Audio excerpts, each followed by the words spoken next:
영접하는 자, 곧 그 이름을 믿는 자들에게는 하나님의 자녀가 되는 권세를 주셨으니 이는 혈통으로나 육정으로나 사람의 뜻으로 나지 아니하고 오직 하나님께로부터 난 자들이니라.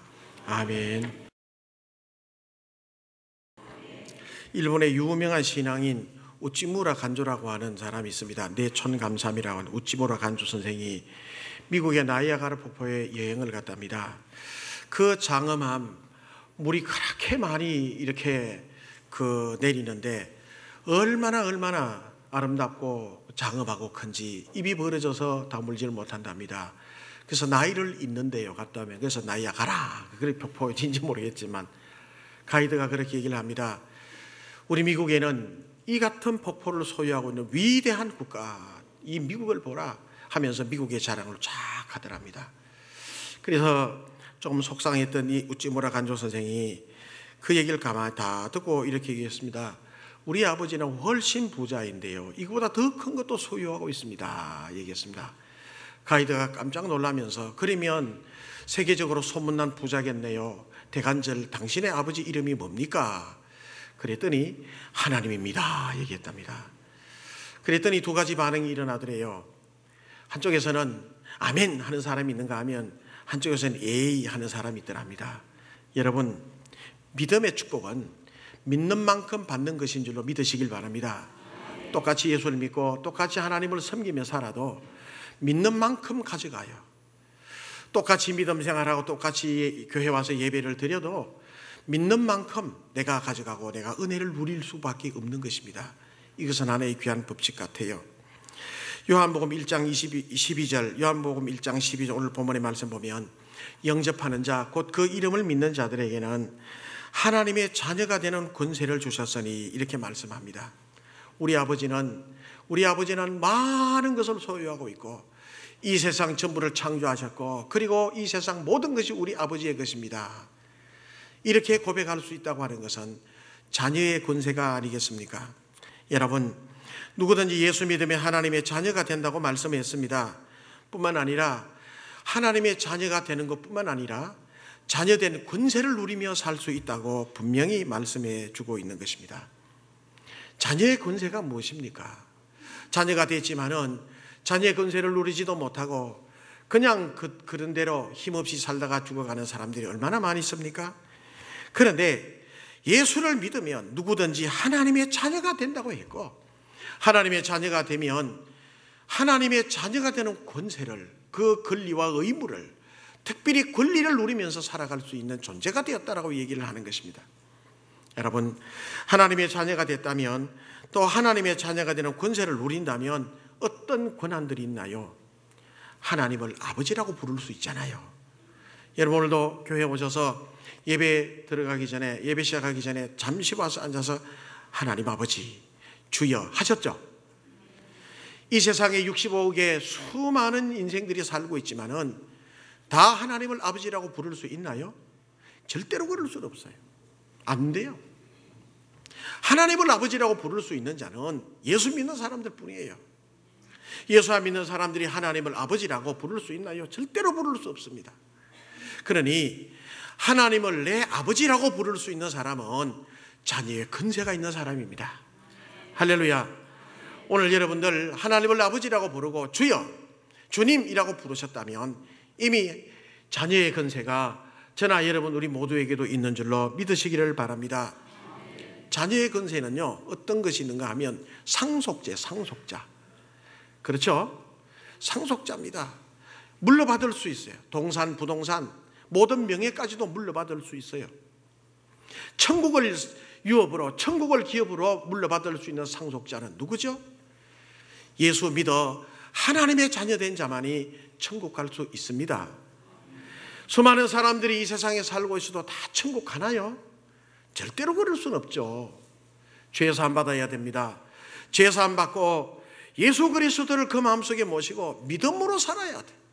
믿음으로 살고, 그리고 예수 그리스도를 자기 주님으로 믿고 하나님을 아버지라고 부를 때 그는 구원의 백성이 되어 천국으로 갈 수가 있는 것입니다. 그러니 자녀의 권세 중에 하나는 천국을 유업으로 상속받을 수 있어요. 저나 여러분이나 천국 갈 수 있는 것은 왜 가느냐? 하나님의 자녀이기 때문에 가는 것입니다. 그 권세를, 그 권한을 우리에게 주신 줄 믿으시길 바랍니다. 여러분, 추워도 의심하지 마십시오. 내가 예수를 바르게 믿고 있다면, 믿음으로 바르게 살고 있다면, 내가 자녀의 권세를 내가 가지고 있다면 나는 천국 간다 확신하시고 믿음 생활하는 여러분들 되시기를 주님의 이름으로 축원합니다. 보호의 은혜가 있어요. 보호받을 권한이 있어요. 그렇습니다. 우리도 육신의 자녀들을 낳으면 잘 오기야 금이냐 잘 키우죠. 지으면 꺼질까, 놓으면 날아갈까, 아이고 우리 아들 우리 딸 그렇게 키우다가 한 2, 3년 좀 지나게 되면 유치원에, 어린이집에, 유치원에, 초등학교, 중학교, 고등학교, 대학교, 그래가지고 대학교 나오면 끝입니까? 결혼시켜야죠. 결혼시키고 직장에서 잘 사는 끝입니까? 결혼 이후에도 AS 해줘야죠. 그죠? 때가 되면 딸 가진 집에는 또 김장도 해줘야 돼. 김장도. 예. 엄마 우리가 어디 좀 했는데 우리 아 좀 봐줘 이러면 또 싫지만 그래 알았다 봐줘야 돼요. 예. AS까지 다 해줘야 돼. 보호해줘. 예. 엄마 아버지 아빠 지금 우리가 돈 한 2천만 원 필요해요. 어째요? 없으면 못 주지만 있으면 어떻게 해요? 줘야지. 예, 줘야지 당연히. 누구 주겠어요? 딴 사람 주겠어요? 예? 길에 있는 아이들 부르고 돈 주겠어요? 절대 그럴 수 없어요. 내 아들이니까, 내 딸이니까. 그게 자녀의 권세예요. 부모가 자녀를 사랑하고 보호하고 자녀는 부모에게 보호받을 수 있는 권리가 있어요. 하나님의 자녀 된 사람들은 하나님은 하나님의 자녀에게 이와 같이 귀한 보호의 은혜를 주시는 겁니다. 할렐루야. 이게 자녀의 권세. 하나님의 보호를 받을 수 있어요. 뿐이겠습니까? 열매 맺는 인생을 살게 해주셔요. 예수님 말씀하셨습니다. 나는 포도나무요 너희는 가지니 너희가 내 안에 내 말이 너희 안에 있으면 이 사람은 과실을 열매를 많이 맺나니 너희가 나를 떠나서는 아무것도 할 수 없다. 그래서 열매 맺는 게 뭐냐? 우리 인생의 삶에 선한 영향력을 끼치고 선한 삶을 사는 것입니다. 그래서 우리의 인생을 싹 살다가 언젠가는 저나 여러분들이나 주님 앞에 서게 돼요. 그럴 때 우리는 그렇게 고백할 겁니다. 하나님, 저로 하여금 예수 믿게 하시고 내가 예수 믿은 것이 아니라 주님이 예수 믿게 하시고 그래서 하나님의 자녀로 지금까지 살게 해주셨으니 나로 하여금 선하게 살게 하시고 내 인생을 이와 같이 보호하며 지켜주시고 그리고 내 인생을 내가 돌이켜볼 때 정말 감사합니다. 하나님, 내가 이런 삶을 살아오게 하셨군요 하고 하나님 앞에 고백할 수 있는 인생의 풍요로운 열매를 맺게 하시는 분이 하나님이십니다. 누구에게 그렇게 해주시나요? 여러분, 자녀가 되는 자, 하나님의 자녀가 되는 자들에게는 이와 같이 보호해 주시고 인생의 좋은 열매를 맺게 해 주시는 것입니다. 할렐루야. 여러분, 자녀의 권세가 얼마나 큰지 우리는 이것이 무엇인지도 모르고 신앙생활을 하고 있는 안타까운 일들이 너무 많아요. 물러봤잖아요. 상속자예요. 삼성의 창업자 이병철 씨는 그의 아들 이건희 현 회장에게 모든 것을 물려줬고 또 그의 손자 이재용 씨가 물려받을 준비를 하고 있잖아요. 자녀이기 때문에 물려주게 되어 있고 자녀이기 때문에 또 모든 권리를 누리며 물려받을 법적인 권한이 있는 것입니다. 왜? 자녀이기 때문에. 하나님의 것을 내가 누릴 수 있는 자녀이기 때문에 하나님께서는 마음껏 축복해 주실 것이고 우리는 하나님의 은혜 가운데 그 자녀의 권한을 누리면서 살고 있는 것입니다. 할렐루야.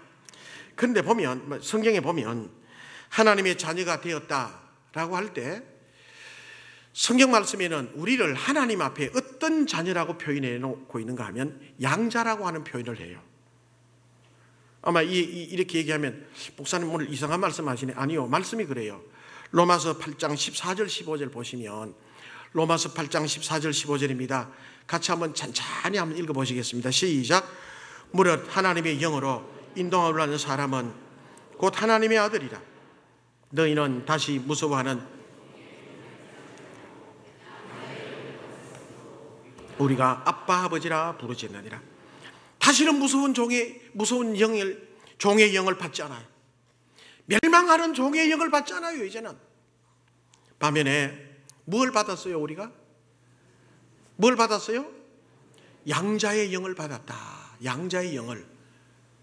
그래서 양자의 영을 받았으므로 우리가 아빠라고 하나님을 부른단 말이에요. 왜 이런 말씀이 나왔는가? 보편적으로는 여러분 자녀의 개념에는 두 가지가 있습니다. 직접 낳은 자녀와 양자가 있어요. 2000년 전에는 어떤 일들이 있었는가 하면 로마 시대에도 양자의 제도가 매우 성행했다고 그래요. 가진 것은 많은데 아들을 낳지 못했어요. 그러면 양자를 드리게 됩니다. 그래서 이 양자에게 모든 것을 주게 되죠. 특별히 A라는 사람이 돈은 많이 가지고 있고 재산도 많이 있고 있었는데 아들이 없어요. 그러면 자기 친척들 중에서 이제 양자로 데리고 올 사람이 있는가, 아들이 있는가를 찾아봐요. 찾아보다가 없으면 성이 다르더라도 매우 가난하거나, 그래서 소위 할 수 없이 아들이라도 양자로 보내어서 좀 도움을 받아서 살아가야 될 만큼 가난한 집들이 있단 말이에요. 아마 그때는 이런 일들이 매우 성행했다고 그래요. 그래서 김씨 가문에 사람이 양자가 아들이 없어서 양자를 드려야 될 판인데, 마침 이웃 동네에 이시성을 가진 사람이 아들이 쫄망쫄망 열었대는데 너무 살기 힘들어서 아이들을 양자로 보낸다는 소문이 들려왔어요. 그래서 이제 그 김씨와 이씨가 만났습니다. 그리고 동네 많은 사람들이 모이는 시장 복판에서 주고받아요. 뭘 주고받는가 하면 상징적인 것을 해요. 그 당시에는 거울이, 이 청동으로 만든 거울이 너무 귀했습니다. 그래서 이거를 내놓고 주고받고 사고 판다고 하는 이 상징적인 의미를 한 대여섯 번 해요. 사람들이 보는 가운데서. 그래서 이제 내 아들을 당신에게 판다 하는 의미에서 이제 이 청동 거울을 당신에게 팝니다 하고 돈을 받게 돼요. 그러면 이제 그 많은 사람들의 정인이 선 가운데 사람들에게 모두 다 인정이 되고요. 이런 행위를 뭐라고 하는가 하면 만카파치오라고 얘기를 합니다. 이렇게 만카파치오의 행위가 끝나게 되면 곧바로 어디로 가는가 하면 재판장에게 가요. 그래서 서류 작성했던 거와 증인들 몇 명을 데리고 이제 그 사고 팔았던 거울을 데리고 아이들을 데리고 아들을 이제 하나 데리고 양자로 받을 아들을 데리고 재판장에게 가면 재판장은 정확하게 모든 증거 서류와 그 다음에 증인들을 보면서 딱 이제 당신은 너는 이제부터 이씨 가문의 아이가 아니고 김씨 가문의 아무개다 하고 판결을 내려줍니다. 이걸 빈다카치오라고 하는 단어로 설명을 하고 있습니다. 그런데 중요한 것은 우리는 보통 양자로 갔다가도 그 이제 새아버지가 아들을 낳게 되면 양자로 온 아들은 어떻게 돼요? 예? 낙동강 오리알이 되잖아요. 주로 보면 그래요. 너무 좋아했다가도 양자를 좋아해서 받았다가도 아들이 태어나게 되면 양자로 온 아들은 밀려나요. 2순위로 3순위로. 그런데 로마 시대 때 이 양자는 절대 그런 일이 없습니다. 많은 사람들 앞에 인정이 되었습니다. 재판장의 인정이 법적으로 아무리 아들을 둘, 셋 그 이후에 낳았다고 할지라도 가장 우선순위는 양자에게 있어요. 모든 법적 권한이 그 양자에게 주어지게 되어져 있다는 것입니다. 상속자입니다. 모든 영광과 모든 권한이 그 양자에게 있는 것입니다. 그러니 오늘 이 말씀 로마서 8장 14절 15절의 말씀에 양자의 영을 받았다라고 하는 의미는 그냥 낙동강 오리알 신세가 아니라 그야말로 아무 관계도 없었던 우리가 이제 예수 그리스도를 믿게 되었습니다. 하나님의 은혜로 예수 믿게 되었습니다. 그 은혜로 인하여 값없이 죄사함을 받게 되었습니다. 이렇게 예수 믿고 죄사함 받은 사람, 하나님의 자녀로 신분이 변했단 말이에요. 하나님과 원수되었던 자가 하나님과 화해케 되었어요. 이제 하나님과 화해케 되었어요. 그래서 하나님과 관계 없었던 인간들이 하나님을 아버지라고 부를 수 있게 되었습니다. 이렇게 양자지만은, 그래서 이 땅에는 백색 인종도 있고 황색 인종도 있고 흑색 인종도 있고 심지어 수많은 종족들이 있어요. 베트남에도 54개 종족이 있다고 그러잖아요.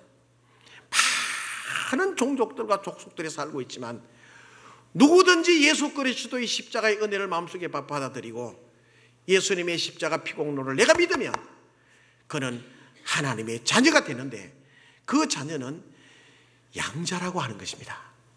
양자라고 해서 아무 법적 권한도 없는 것이 아니라 모든 법적 권한과 권리와 그의 모든 권세가 다 주어진 양자라는 것. 할렐루야. 이걸 얘기를 해주고 있습니다. 그래서 여러분, 누구든지 예수 믿으면 양자이긴 하지만 모든 법적 효력은 친아들과 같이 그대로 다 가지고 있는 아름다운 양자라고 하는 것입니다. 그러므로 우리는 하나님을 아버지라고 부르며 하나님의 은혜와 축복을 마음껏 누리면서 살 수 있는 위대한 존재가 된 줄로 믿으시길 바랍니다. 그러니 여러분, 이제 저나 여러분들이나 남자들은 하나님의 아들들이요, 여자들은 하나님의 뭡니까? 딸. 예. 할머니도 딸이요, 손자도 딸이다. 예. 다 아들이요, 딸. 누구든지 예수 믿으면 하나님의 양자 되었어요. 그러므로 양자이지만은 모든 법적 권한이 다 있어요. 자녀의 근세가 있어요. 이제는 예수 그리스도는 친아들인데 친아들을 십자가에 못 박아 희생시키면서 모든 이 땅에 있는 인생들을 양자로 삼았어요. 그래서 이제는 양자의 영이 우리 심령 속에, 성령이 우리 심령 속에 임함으로 우리는 하나님을 아빠라고 부를 수가 있게 됐단 말이에요. 할렐루야. 여러분, 아빠 한번 해보실래요? 큰 소리를 안 해도 괜찮아요. 시작. 아빠. 예. 하나님이 얼마나 기뻐하실까. 야야 징그럽다 하시지 않아요. 예. 야 그만 됐다라고 얘기도 안 해. 하나님은 얼마나 기뻐하실까. 하나님을 아버지라고 부를 수 있어요. 이제는 양자의 영을 받았어. 로마서 8장의 말씀의 근거가 되잖아요. 말씀의 근거가 되잖아요. 로마 시대 때 있었던 그때요, 많은 이런 일이 있었다 그래요.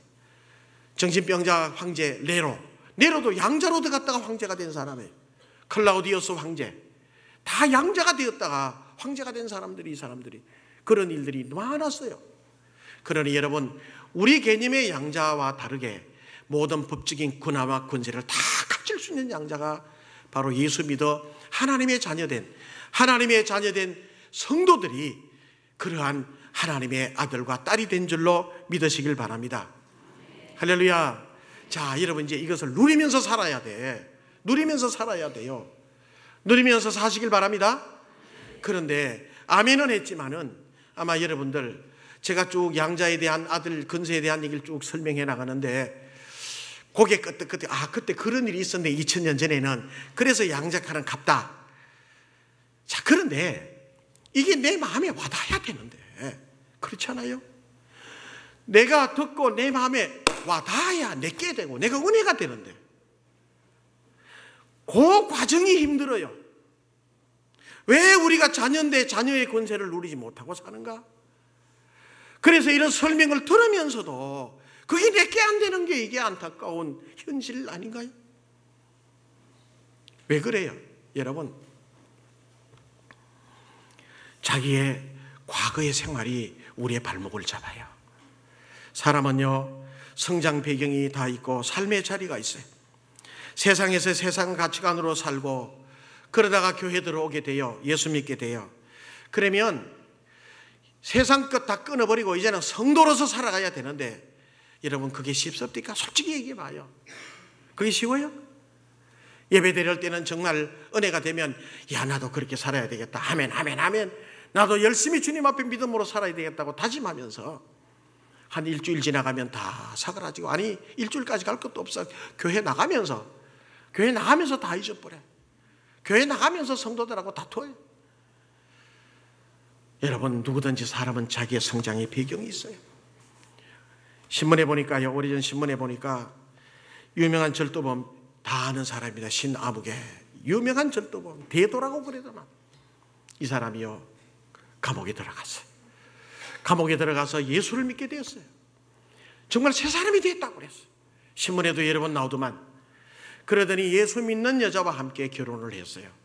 정말 마음을 잡았다고 생각을 했어요. 그런데 얼마 전 신문에 보니까 어떻게 나왔는가 하면요, 정말 하찮은 거.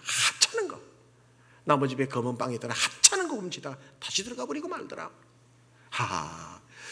사람이 이렇게 변화되긴다고 하는 거 이렇게 힘들구나. 여러분, 사람이 잘 변화되는 것 같죠? 참 힘들어요. 변화된다고 하는 게 얼마나 힘든지 몰라요. 얼마 전에 시청에서 이 센터장 회의 있다고 그래서요 갔어요. 갔는데 교육청의 과장님도 오시고, 예, 보호 관찰소 있죠. 보호 관찰소, 동영 빌딩고 3층이나 4층에 오면 이제 보호 관찰소가 있어요. 이제 이분들이 그 전자발찌도 이렇게 해서 일주일에 한 번씩 오게 해서 교육도 시키고 그래요.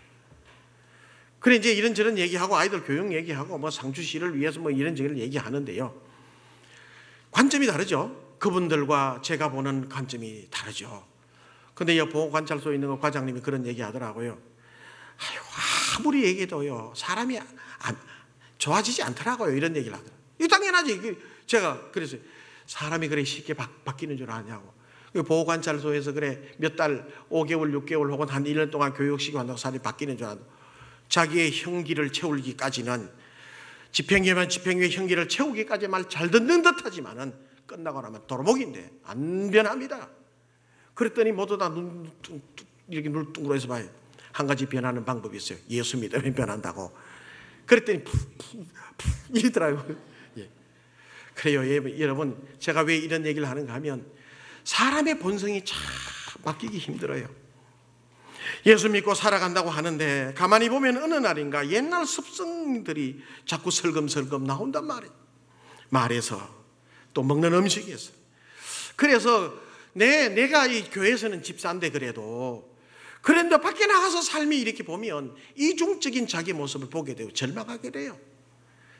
이렇게 내 삶의 모습, 이런 모습을 보면서 하나님의 자녀의 권세를 누리면서 살기보다는 고사하고 오히려 절망하면서 내가 이렇게 계속 교회 나가야 되나 갈등하면서 사는 사람들이 얼마나 많은지 몰라.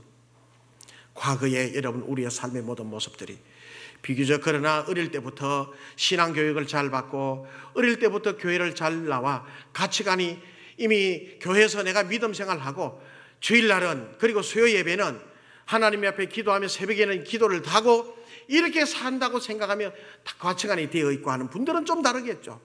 형식적으로라도 그렇게 하겠죠. 그러나 여러분, 우리의 삶의 모습들이 과거에 우리의 삶의 모습에 배였던 이런 모습들이 변한다고 하는 것은 참 힘들어요.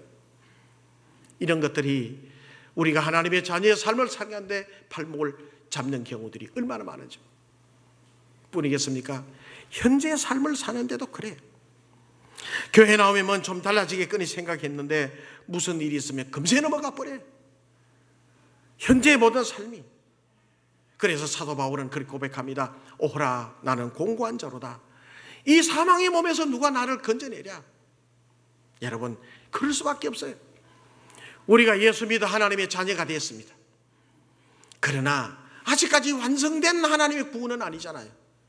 그래서 이걸 가지고 이미 우리에게 예수 그리스도께서 오시고 내 마음에 오셨기 때문에 내가 하나님의 자녀 됐다라고 하는 이 사실을 이미 내가 하나님의 자녀가 됐다. 그러나 아직은 아니에요. not yet. 아직은 아니다 하는 이 두 사이에서 고민하며 방황하며 사는 것이 오늘날 현대 기독교인들이 아니겠습니까? 그러므로 여러 가지 과거와 지금 현재의 모든 부조리한 우리의 모든 삶뿐만 아니라 우리가 예수 믿어 하나님의 자녀가 되긴 했지만은 아직까지도 부족한 가운데 살고 있기 때문에 하나님의 자녀의 권세를 꽉 하면서 사는 데는 여전히 부족한 우리의 모습들을 볼 수밖에 없어요. 여러분, 그러나 우리가 어떻게 해야 되겠습니까? 분명히 예수 믿으니 하나님의 자녀가 되었다고 했으면 하나님의 자녀답게 살고 권세를 누리면서 살아야 되는데 방법이 없는 것일까요? 오늘 여러분들의 방법을 가르쳐 드리려고 합니다. 무엇보다도 여러분의 삶 속에 개인적인 삶이든 가정에서 삶이든 주님의 이름을 많이 부르는 것입니다. 할렐루야. 뭐라고 그랬죠? 주님의 이름을 많이 불러라. 주님의 이름을 많이 불러라. 성경 말씀에 이렇게 말씀합니다. 누구든지 주의 이름을 부르는 자는 구원을 얻으리라. 주님의 이름을 부르는 자는 구원을 얻는다 그랬어요. 요한복음 16장 24절 한번 볼까요? 요한복음 16장 24절 같이 읽어봅니다. 시작. 지금까지는 너희가 내 이름으로 아무것도 구하지 않았으나 구하라 그리하면 받으리니 너희 기쁨이 충만하리라. 아멘. 지금까지는 너희가 내 이름으로 아무것도 구하지 아니했으나 내 이름으로 구하라. 이름으로 구하라. 그러면 너희 기쁨이 충만하리라. 내 이름으로 하나님께 기도하고 내 이름으로 구하라. 할렐루야. 주님의 이름을 자꾸 부르는 겁니다. 요한복음 14장 13절, 요한복음 14장 13절 읽어보겠습니다. 시작. 너희가 내 이름으로 무엇을 구하든지 내가 행하리니 이는 아버지로 하여금 아들로 말미암아 영광을 받으시게 하려 함이라. 내 이름으로 무엇을 구하든지 내가 행하겠다. 내 이름으로. 여러분, 구약 성경, 구약 신학에 보면요, 이름이라고 하는 이 의미가 얼마나 중요한지 몰라요. 내가 너희를 지명하여 불렀다. 이름. 아브라함아, 네 이름을 아브람이라고 하지 말고 아브라함이라고 해라. 내 이름을 사례라고 하지 말고 사라라고 하라. 하나님께서 이름을 얼마나 중요하게 여긴지 몰라. 내 이름으로 구하라고 그래. 주여, 주여. 하나님 아버지, 하나님. 여러분, 집에 있을 때 여러분의 자녀들과 이제 하루 종일 집에 같이 있다고 생각을 해봐요. 아들, 딸들이 나이가 많든 적든 크든 어리든 엄마한테 엄마, 또 아버지한테 아버지 혹은 또 아빠 이래는 아들하고 하루 종일 있어도 엄마 아빠 소리하면 지 밥 먹고 지 할 것만 계속 지방에서 뭐라고 아무런 소통도 없이 하는 어떤 아이 자녀가 더 귀하고 더 살갑게 느껴져요. 예? 어떤 자녀가 더 좋아요? 믿음 생활해도 여러분, 믿음 생활해도 그냥 그대로 그냥 아무 감정 없이 믿음 생활하는 사람과 일마다 순간마다 아버지 하나님 아버지 도와주세요. 하나님 속으로라도 운전하면서도 주여 설거지하면서도 주여 아버지 주여 그런 성도하고 그냥 무슨 될 대로 되겠지 뭐 도와주시겠지 뭐 하는 성도하고 하나님이 누구를 더 귀하게 여길까요? 하나님은 늘 우리와 함께 하시고 우리가 부를 때 응답하시고 간절히 찾을 때 주님께서는 우리와 함께 하시고 만나주시는 하나님이신 줄로 믿으시기를 바랍니다. 아버지 주여 자꾸 부르세요. 여러분, 자꾸 부르시면 그 부르는 음성을 나도 듣고 하나님이 들으세요. 하나님 앞에 여러분 주여 아이가 아빠한테 아빠 하면 아버지는 뭐라고 대답하겠어요? 아빠 하면 왜? 아빠 이러면 예? 왜? 하나님은 얼마나 인격적인지 몰라. 인격적인 하나님 앞에 하나님과의 관계성 속에서 자녀의 권세를 누릴 수 있다고 하는 것은 하나님의 이름을 많이 부르라는 것입니다. 특별히 여러분 한국 사람이 잘하는 거 있잖아요. 주여 삼창, 그죠? 주여 이렇게 부르는 거 있잖아요. 미국 훌러신학교에서 한국 교회가 왜 이렇게 부흥이 되느냐 연구하기 시작했어요. 그래서 전국에 부흥되는 교회를 찾아다니면서 보니까 기도하는 기도만 해. 밤새워 기도 금요 철야. 그러면서 기도 제목들이 있으면요 뭐라고 얘기해? 기도 처음에 시작하면서 자 뭐 하고 통성기도 합시다 그래요? 예?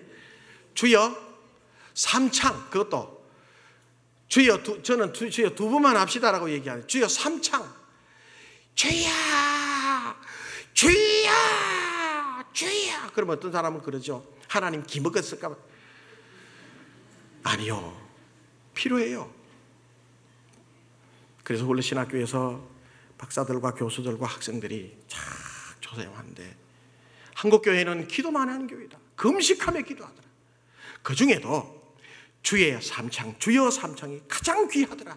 그래서 우리도 한번 주여 삼창하고 한번 기도해 봅시다. 그래 기도 제목을 쭉 정해놓고 주여라고 하는 걸요 영어로는 로드잖아요. L-O-R-D 로드 찐맛이 없는 거라. 예. 힘이 안 나는 거라. 주여 하면 아랫배 힘이 들어가고 목소리 터지면서 주여 피띠가 서면서 뭐가 되는데 로드 아무래도 이게 안 터지는 거예요. 그래서 이분들이 코리안 플레이 한국식으로 기도하자. 그래가지고 이 사람들이 훈련신학교에서 학생들하고 뭔 기도할 때마다 미국 사람들이 주여 주여 하고 세 번 하고 기도하기 시작했다는 거라. 여러분, 주님을 부르는 것은 우리가 아버지를 부르고 우리 부모님을 부르는 것입니다. 예수님의 이름을 부를 때, 주님의 이름을 부를 때 가장 싫어하는 게 있어요. 마귀가 싫어해요.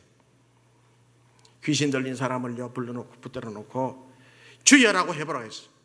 머리에 손 얹고 주여 해보라 그러면 이 귀신은요 절대로 주여라고 이 혀를 풀어주지 않아요. 두여라고, 두여. 혹은 또 구여라고 해요. 구여. 주여라고 하라고 아무리 얘기를 해도 주여라는 얘기를 못하게 해요. 여러분, 주여라고 부르고 아버지라고 부르고 하나님 아버지라고 부르고 그럴 때 주님께서는 우리에게 크신 은혜를 주실 줄로 믿습니다. 믿음을 가지고 확신하면서 주님을 부르는 겁니다. 주여 주여 주여. 우리 한번 해볼까요? 주여라고는 안 해도 괜찮아요. 나름대로 하십시오. 한번 주여 한번 3번 불러보세요. 주여. 주님 여기 계시니까. 시작. 주여 주여. 개별적으로 할 때는 주여 주여 이래도 돼요. 주여 주여. 여러분, 주님의 이름을 부르면, 주님의 이름을 사모하면, 주님 앞에 기도하고 주님을 찾으면 우리 인생에 힘을 얻게 됩니다. 병든 육신과 마음의 치유를 받게 됩니다. 상한 심령의 위로를 받아요. 여러분, 평일에도 우리 본당은 항상 비어져 있습니다. 십자가 불 켜놓고 있어요. 힘든 인생을 살아가다가 어렵고 힘들 때 낙심하지 마시고 교회 오셔서 아무도 없을 때 주여 라고 기도해 보십시오. 더 이상 다른 말 안 하도 하나님께서 상처받은 우리의 심령들을 치료해 주실 줄로 믿으시길 바랍니다. 상한 심령에게 힘을 주세요. 주여라고 할 때, 주님을 찾을 때 실패한 인생이 역전이 되고 절망의 구덩이에서 흐득이던 인생들이 용기를 내어 승리할 수 있는 하나님의 은혜를 허락해 주시는 줄로 믿으시길 바랍니다. 기적의 이름이요 축복의 이름입니다. 예레미야 33장 2절 3절, 예레미야 33장 2절 3절 한번 읽어볼게요. 시작. 일을 행하시는 여호와, 그것을 만들며 성취하시는 여호와, 그의 이름을 여호와라 하느니가 이같이 이르시도다. 너는 내게 부르짖으라. 네가 네게 응답하겠고. 아멘. 33장 2절에 보면 일을 행하시는 여호와, 그것을 만들며 성취하시는 여호와, 그의 이름을 여호와라 하는 그가, 그의 이름을 여호와라 하는 이가. 그러니 여러분, 구약 성경의 이름이라고 하는 것은 엄청 중요한 것입니다. 이름이라고 하는 얼마나 중요한지 몰라요. 예수 안 믿는 사람을 아버지라고 부를 수 없습니다. 불교 믿는 사람들은 자기들의 신을 부르겠죠. 귀신을 섬기는 자기들의 신들을 이름을 부르겠죠. 그러나 하나님이 아버지요, 주여라고 아버지라고 부를 수 있는 사람은 하나님의 자녀된 사람밖에 없습니다.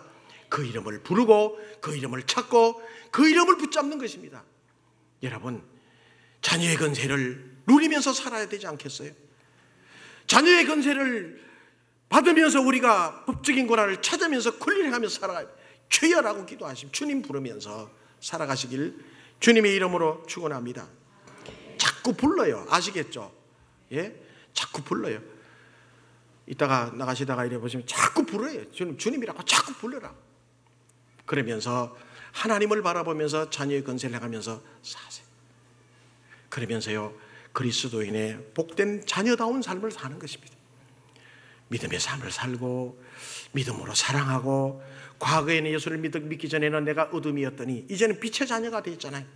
빛의 자녀로 살고 주야 주야 주야 부르면서 살고 주님을 찾으면서 살고, 여러분, 주님의 자녀의 권세를 누리면서 주님 앞에 살아가시는 성도님들의 모든 모습들이 되시기를 주님의 이름으로 축원합니다.